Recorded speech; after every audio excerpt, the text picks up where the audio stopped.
Hello दोस्तों, कैसे हैं आप। दोस्तों, मेरे पिछले वीडियो में मैंने बात की थी इस किताब की, जिसका नाम है India's legal system can it be saved. और ये लिखी है हमारे भारत के जाने माने वरिष्ठ वकील साहब फली एस नरीमन साहब। इन्होंने इस किताब के बारे में मैंने पिछले वीडियो में आपको इंट्रोडक्शन दी थी, थोड़ा सा इंट्रोड्यूस किया था कि इस किताब में क्या हो सकता है।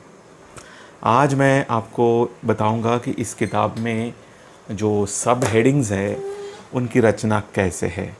आगे जाने से पहले मैं समझता हूँ ये मुनासिब होगा, ये अच्छा होगा कि आप जान लें कि इस किताब के अंदर जो टॉपिक्स है, जो हेडिंग्स है, वो क्या है। ये किताब एकदम नैरेटिव में चलती है, just like a thesis or maybe like a novel, but not divided into many chapters, into any chapter, but into topics which are given small small headings.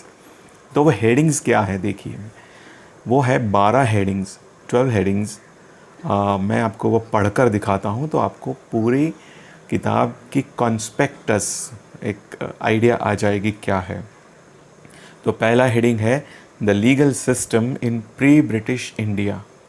फिर है functioning of legal system in British India and its transition into independent India.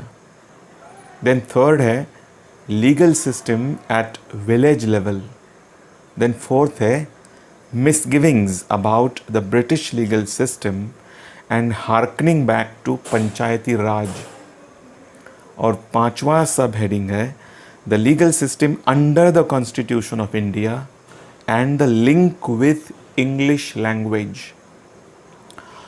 फिर है next subheading some new trends alternative methods of dispute resolution outside the established court system.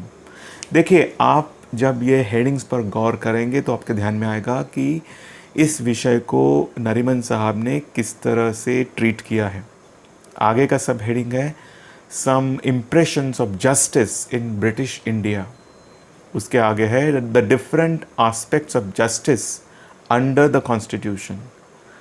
फिर है the criminal justice system. उसके बाद है who services the Indian legal system and how effectively.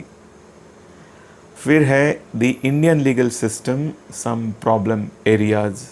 और last में है कंक्लूजन। तो दोस्तों, जब मैं इस किताब के अंदर थोड़ा सा गया और कुछ बिगिनिंग के मैंने पोर्शंस पढ़े तो मुझे समझ में आ रहा है कितनी गहरी पढ़ाई करके, कितना गहरा रिसर्च करके नरीमन साहब ने ये बुक लिखी है। और इस बुक की सबसे बड़ी खासियत ये है कि लीगल सिस्टम ऑफ इंडिया जैसा कॉम्प्लिकेटेड विषय सामान्य जन के लिए सीधी सी सरल सिंपल भाषा में इस किताब में उन्होंने लिखा है। बड़ी मज़ेदार पद्धति से उन्होंने लिखा है। और कहते हैं ना, एक्सपर्ट्स वो होते हैं जो कॉम्प्लिकेटेड सब्जेक्ट को सिंपल करके सामान्य व्यक्ति को समझा सकें। और एग्जैक्टली वो काम नरीमन साहब ने इस किताब में किया हुआ है। तो मैं रिकमेंड करूँगा ये किताब केवल वकील ही नहीं, तो जो वकील नहीं है, जो लॉ स्टूडेंट्स है या बनने जाने वाले हैं या वकील बनने वाले हैं, जो वकील नहीं है और इंटेलेक्चुअल लेवल पर काम करते हैं, वो सभी ने इस किताब को ज़रूर समझना चाहिए, पढ़ना चाहिए। ऑफ कोर्स आपको ये पूरी किताब पढ़ने में इंटरेस्ट नहीं होगा तो आप मेरे आने वाले वीडियोस फॉलो कर सकते हैं। तो दोस्तों, मैं आपको एक और बात यहाँ क्लियर कर दूँ कि मैं इतने सारे हेडिंग्स में से सभी हेडिंग्स डील नहीं करूँगा, क्योंकि अगर ऐसे मैं करूँगा तो ये एक बहुत लंबी सीरीज़ बन जाएंगी वीडियोस की। कम से कम 20-25 वीडियोस इसको लगेंगे और आप लोग भी बोर हो जाओगे। इसलिए मैं क्या करने वाला हूँ कि मैं केवल कुछ इसका जो कोर है, कोर टॉपिक्स जो गाभा बोलते हम, वही टॉपिक्स के बारे में और उसके अंदर की कुछ बातें हैं वही आपसे आने वाले वीडियोस में शेयर करूँगा। और जब वो कोर टॉपिक्स मैंने पढ़े तो दोस्त बड़ा ही पढ़ा नहीं जाता, इतना मतलब अच्छा पिक्चर नहीं दिखता है। हाँ, एक और बात मैं आपको बता दूँ, यह किताब नरीमन साहब ने 2006 में लिखी थी। यह पब्लिकेशन 2006 का है, अभी का नहीं है। आप इस मिसअंडरस्टैंडिंग में या अंडरस्टैंडिंग में मत रहना कि ये किताब उन्होंने अभी लिखी है। ये बात वो 2006 की कह रहे हैं। फिर 2006 से लेके तो अभी तक 2020 में 14 साल गुजर चुके हैं।